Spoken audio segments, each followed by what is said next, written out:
of this year telling me what he had just discovered about Ukraine and how the people, Lutsenko, had come to him and said, these people in Ukraine were helping to frame the president.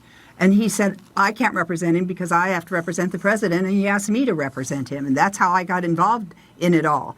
But, you know, our sweet little ambassador went around and told everyone not to talk to us when we went there, and so did George Kent. He flew into Kiev to do that.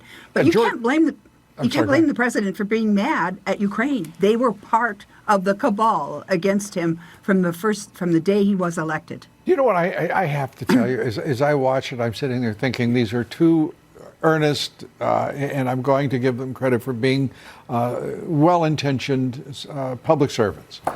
But for all the world, it was because they weren't in this special, super-duper irregular chain, and no one had patted them on the back or spent time having a sip of tea with them. That's what they seemed most upset about, and it was outrageous to me that they have to be, that they had this sort of, I can say no other word, petty reaction to not being in the irregular chain as well as the regular chain, and it didn't seem that either were particularly actually disturbed by it. George Kent is a separate issue, though, in this, and his motives seem peculiar to me. John Solomon reported back in March, and I want to get this right, that George Kent had pressured Ukrainian prosecutors to back off an investigation into ANTAC, the Anti-Corruption Action Center that George Soros Group is sponsored as such. This is a complicated deal here, and it seems that he wanted to keep an investigation of Ukrainian corruption with limits on it, even as he answered questions today. Your thoughts, Joe? Well, there's no doubt that George Soros controls a very large part of the career foreign service of the United States State Department. He also controls the activities of FBI agents overseas who work for NGOs, work with NGOs. That was very evident in Ukraine, and Kent was part of that. He was a very big protector of Soros. His testimony today showed this kind of stern sort of discomfort with not being included in certain discussions.